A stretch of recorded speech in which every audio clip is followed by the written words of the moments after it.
अगर आप किसी भी कॉम्पिटेटिव एग्जाम की तैयारी कर रहे हैं तो आप अपनी तैयारी अनअकैडमी प्लस से करिए। अनअकैडमी की लर्निंग ऐप को इंस्टॉल करिए, अपना एग्जाम चूज करिए और उसके बाद गेट सब्सक्रिप्शन पर करने के बाद आपको रेफरल कोड की जगह डिस्काउंट कोड एंटर करना है PMYT। ये डिस्काउंट कोड एंटर करते ही आपको मैक्सिमम डिस्काउंट मिल जाएगा और ये डिस्काउंट कोड पूरे अनअकैडमी पर वैलिड है। भले ही आप UPSC, SSC, bank, CDS, NDA, state PSC, UGC, IIT, NEET किसी भी एग्जाम की अगर आप तैयारी कर रहे हैं, PMYT ये डिस्काउंट कोड लगाइए, आपको मैक्सिमम डिस्काउंट मिल जाएगा। हेलो गाइस, क्या हाल चाल आप सबके।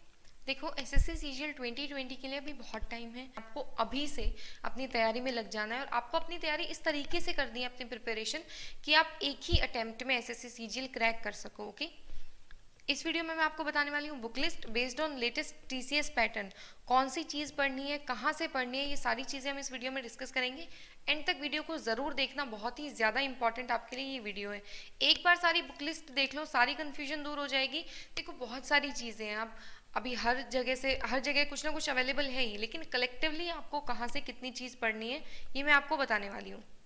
तो ध्यान रखना। देखो, एसएससी सीजीएल की अगर बात की जाए तो प्रिपरेशन की डायरेक्शन अभी से आपकी प्री प्लस मेंस की होनी चाहिए। अगर प्री की बात की जाए तो 4 सेक्शंस होते हैं, reasoning, mathematics, GS and English. Mains की अगर बात की जाए तो मैथ्स एंड इंग्लिश। ठीक है, ये चारों सेक्शन से आपके 25 क्वेश्चन ईच पूछे जाते हैं। एक क्वेश्चन 2 मार्क्स का होता है। ठीक है, टोटल आपका एग्जामिनेशन होगा 200 मार्क्स का। मेंस की अगर बात की जाए तो मैथ्स 200 मार्क्स, इंग्लिश 200 मार्क्स। इसमें से मैथ्स में आपके 100 क्वेश्चंस पूछे जाते हैं और इंग्लिश में 200 क्वेश्चंस ही पूछे जाते हैं। तो ये आपका पैटर्न रहता है। अब किस तरीके से किस सब्जेक्ट के लिए कौन कौन सी बुक्स पढ़नी है ये मैं आपको बताने वाली हूँ। सबसे पहले बात कर लेते हैं रीजनिंग की। देखो, रीजनिंग की अगर बात की जाए तो बहुत ही ज़्यादा डिफ़िकल्ट लेवल की रीजनिंग नहीं पूछी जाती, मॉडरेट लेवल है।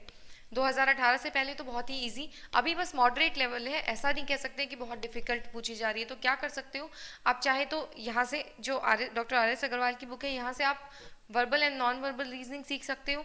प्रैक्टिस करने के लिए आप राकेश यादव सर की रीडर्स पब्लिकेशन की जो बुक है यहाँ से प्रैक्टिस कर सकते हो, या फिर जो केरन पब्लिकेशन की बुक है यहाँ से आप प्रैक्टिस कर सकते हो। अब इससे भी बेस्ट ऑप्शन क्या है, कैसे आपको शुरुआत करनी है। मेन चीज़ होती है शुरुआत, कि भाई शुरू कहाँ से करें। शुरू आपको करनी है 2019 की जो अभी आंसर की आई थी वहाँ से शुरू हो जाओ, करंट ईयर क्वेश्चन से।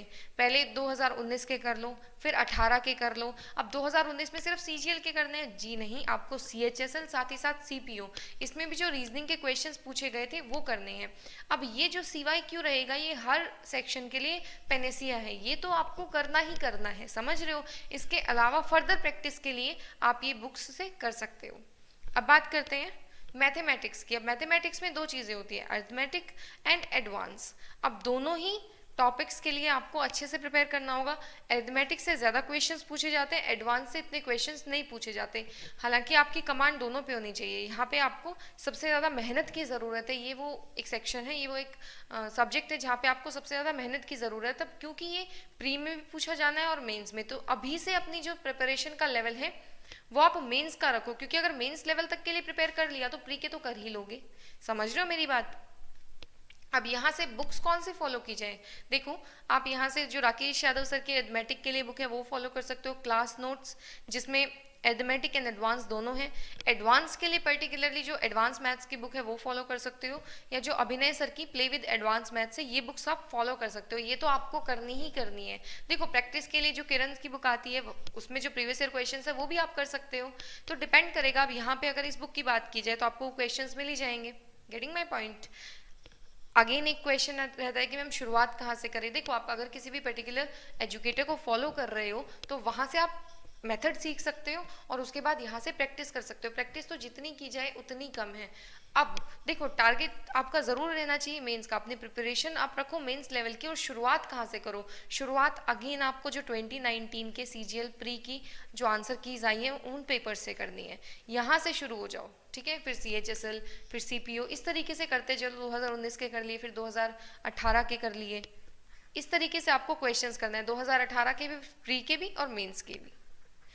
अगर ये सारी चीज़ें आप कर लेते तो एक अच्छे लेवल पे आपकी जो है प्रिपरेशन हो जाएगी मैथ्स को लेके। उसके बाद प्रैक्टिस करनी है। और मैथ्स देखो एक ऐसा सब्जेक्ट है, अगर आपने एक बार तरीके से बेसिक्स से चीज़ें सीख ली तो बस फिर प्रैक्टिस है। ऐसा नहीं होता है कि बार बार वो चीज़ को करते रहो। आप एक बार सिलेबस कवर करने पे ध्यान दो, ठीक है, एक बार अच्छे से डिटेल में एक चैप्टर पे पूरा पूरा टाइम लगा के कर लिया। फिर जब प्रैक्टिस करनी होती है तो आप एक तरीके से एम सेट कर लो कि 3 दिन में मुझे एक एडमेटिक का चैप्टर निपटाना है और 3 दिन में एक मुझे एडवांस का चैप्टर निपटाना है, और ये चीज़ें साइमल्टेनियस होंगी। ऐसा नहीं कि 3 दिन पहले एडमेटिक फिर एडवांस, इतना करने की जरूरत नहीं है। सुबह आपने एडवांस कर लिया, शाम को एडमेटिक कर लिया। समझ रहे हो मेरी बात? इस तरीके से अगर चलोगे तो बहुत ही अच्छी कमांड हर एक सब्जेक्ट पे, हर एक चैप्टर पे, हर एक टॉपिक पे आपकी बन जाएगी। इंग्लिश की अगर बात की जाए तो इंग्लिश में बेसिकली 3 सेक्शन होते हैं, reading comprehension, grammar and vocab. अब देखो, रीडिंग कॉम्प्रीहेंशन तो आपको ग्रामर प्लस वोकैब की अगर बेसिक नॉलेज होगी तो आप अच्छे से कर पाओगे। अब ग्रामर और वोकैब कहाँ से पढ़ें? तो देखो, ग्रामर के बेसिक रूल्स अगर आप अगेन किसी एजुकेटर को फॉलो कर रहे हो तो जो उनके नोट्स है वहाँ से ग्रामर कवर हो जाती है। फर्दर प्रैक्टिस के लिए आप यहाँ से प्रैक्टिस कर सकते हो। और अगर आप बिगिनर हो, आपको बिल्कुल ही बिगिनर मतलब बिल्कुल ही शुरू से इंग्लिश सीखनी है, तो आप यहाँ से ग्रामर कर सकते हो। ठीक है, यहाँ से आप ग्रामर के पहले रूल्स पढ़ लो, फिर बाद में जो प्रैक्टिस है वो कर लो, उसके बाद यहाँ से प्रैक्टिस। अब ये बुक तो आपको परचेज करनी ही करनी है, ये बुक बहुत ज़्यादा इंपॉर्टेंट है। ठीक है, तो यहाँ से आपको वोकैब के लिए भी ये ज़रूरी है और ग्रामर के लिए भी ज़रूरी है। इसके बाद वोकैब के लिए देखो, वोकैब के लिए मेरा सजेशन ये रहेगा, सबसे पहले आप इस बुक को निपटाओ। ये बुक जब टिप्स पे हो जाए, इसके बाद ही किसी बुक के लिए किसी और बुक को फॉलो करना स्टार्ट करो। अदरवाइज ब्लैक बुक भी बहुत अच्छी है इंग्लिश के लिए। अब ये दोनों हो जाने के बाद ये वो बुक है जो आपको सबसे ज़्यादा हेल्प करने वाली है, ना सिर्फ वोकैब में बल्कि रीडिंग कॉम्प्रीहेंशन में भी, ग्रामर में भी एंड पर्सनैलिटी डेवलपमेंट में भी। ये बुक आपको ज़रूर रीड करनी है। अब इस बुक को रीड कैसे किया जाए ये मैं आपको पहले ही एक वीडियो में बता चुकी हूँ, आपने अभी तक वो वीडियो नहीं देखी है तो देख लो। अब आपकी एक बेसिक क्वेरी रहती है, मैम आर्यन पब्लिकेशंस में एंड इस बुक में क्या डिफरेंस है, ये चीज़ें भी मैं आपको बता दूंगी। डिटेल में हम सारी चीज़ें डिस्कस करेंगे, उस चीज़ की बिल्कुल टेंशन नहीं लेनी है। फिलहाल के लिए बस समझते जाओ कि कौन कौन सी बुक्स आपको फॉलो करनी है। ठीक है, समझ में आ गया? यहाँ से आपकी वोकैब कवर होगी। अब बात कर लेते हैं जनरल नॉलेज। ये एक ऐसा सब्जेक्ट है जिसका कोई अंत नहीं है, समझ रहे हो? कहते हैं था नहीं है इसकी कोई। जनरल नॉलेज बहुत वास्ट है, क्या पढ़े, कहाँ से पढ़े, कितना पढ़े, समझ नहीं आता है। अब इसके बेसिकली 2 सेक्शंस रहते हैं, एक रहता है स्टैटिक जीके और एक रहता है करंट अफेयर्स। तो ये 2 सेक्शंस पे आपको बेसिकली वर्क करना होता है। अब स्टैटिक जीके के लिए ये बुक बहुत ज़्यादा बेनिफिशियल है, एक डेडिकेटेड बुक है। ठीक है, एपी भारद्वाज सर की। तो यहाँ से ये बुक आपको बहुत ज़्यादा मदद करेगी। अब जनरल नॉलेज की अगर ल्यूसेंट की बात की जाए तो यहाँ पे आपको चैप्टर नंबर 9 तो करना ही करना है, वहाँ से सीधे सीधे क्वेश्चंस उठ के आ रहे हैं, पासिस से क्वेश्चन आ गया इस टाइप से। तो ये इसमें चैप्टर 9 तो करना ही करना है। अगर आपको दोनों बुक्स परचेज नहीं करनी है तो एक बुक ये परचेज कर लो और यहाँ से चैप्टर नंबर 9 तो आप कर ही लो टिप्स पे। समझ में आया? इसके अलावा रही बात करंट अफेयर्स की, तो करंट अफेयर्स के लिए आप कोई मैगजीन फॉलो कर सकते हो, न्यूज़पेपर आप थोड़ा थोड़ा रीड कर सकते हो। अभी आपके पास बहुत टाइम है तो ये मत सोचना आप न्यूज़पेपर रीड करोगे तो वहाँ से वोकैब भी इंप्रूव होगी। आगे जाके जब टियर 3 आपको देना है उसमें भी आपको वो चीज़ हेल्पफुल रहेगी। समझ पा रहे हो? हाँ जी। इसके बाद और अगर आपको प्रैक्टिस करनी है तो यहाँ से किरण पब्लिकेशंस की जो सॉल्व पेपर्स है वहाँ से आप ये चीज़ कर सकते हो। इन दोनों ही बुक्स से आप प्रैक्टिस कर सकते हो, क्वेश्चंस पेपर सॉल्व कर सकते हो। ठीक है, इसके अलावा फिर अगेन एक सोल्यूशन रहेगा, भाई करंट ईयर क्वेश्चन को तो आप पेनेसिया मान के चलो। ये चीज़ तो आप यूँ समझ लो कि करनी ही करनी है हर हालत में। सबसे पहले इनफैक्ट मैं तो कहूँगी शुरुआत ही यहीं से करो। देखो, कोई भी करंट ईयर क्वेश्चन का से 2019 प्री का कोई भी एक मॉक टेस्ट, कोई भी एक पेपर उठा लो और अपने लेवल पे उसको अटेम्प्ट करो। यहाँ से आपको ये पता लगेगा कि किस लेवल के क्वेश्चंस आ रहे हैं और आप कहाँ स्टैंड करते हो। शुरुआत प्रिपरेशन तो आपको बेसिक से ही करनी शुरू करनी होगी, लेकिन फिर भी एक खुद का लेवल पता लग जाएगा और धीरे धीरे धीरे धीरे धीरे इंप्रूवमेंट होगी। अगर आप जीएस के लिए किसी एजुकेटर को फॉलो करना चाहो तो राहुल अरोरा सर प्रतियोगिता मंत्रा से भाई 1 मैन आर्मी है सभी सब्जेक्ट के लिए। जीएस के जितने भी सब्जेक्ट्स हैं, हिस्ट्री, पॉलिटी, साइंस के जितने भी टॉपिक्स हो जाएंगे, करंट अफेयर्स, सबके लिए राहुल सर आपको अच्छे से प्रिपेयर करा देंगे। इसके अलावा हमने 12 टॉपिक्स की, 12 मोस्ट इंपॉर्टेंट टॉपिक्स की एक लिस्ट भी दी है आपको, वो भी आप वीडियो देख लेना। वहाँ से आपको ये पता लगेगा कि जीएस में क्या क्या एक्चुअल में पूछा जा रहा है। तो अगर आप इन सभी बुक्स को अच्छे से फॉलो करोगे तो आपकी प्रिपरेशन बहुत ही अच्छे लेवल पे हो जाएगी। और अभी से ये चीज़ को ध्यान रखना कि प्री के लिए प्रिपेयर नहीं करना है, आपको एग्जामिनेशन क्रैक करने के लिए पढ़ना है। ये मत सोचना कि हाँ जी प्री क्लियर करना है बस बात खत्म, बिल्कुल नहीं। एक्सपीरियंस नहीं लेना है आपको पढ़ना है एग्जाम क्लियर करने के लिए। आपको प्री के बाद मेंस देना है, मेंस के बाद टियर 3 देना है, उसके बाद टाइपिंग। समझ रहे हो मेरी बात? तो अभी से अपने प्रिपरेशन का लेवल आप प्री प्लस मेंस का रखो, और अभी का जो टाइम है, अभी की जो सिचुएशन है उसके मद्देनजर अभी सभी लोग घर पे हो तो कुछ और वैसे भी नहीं कर सकते, बाहर जाना नहीं है, किसी तरीके का कोई डिस्ट्रैक्शन नहीं है, ठीक है, तो अपने घर पे रहो और सेफ रहो।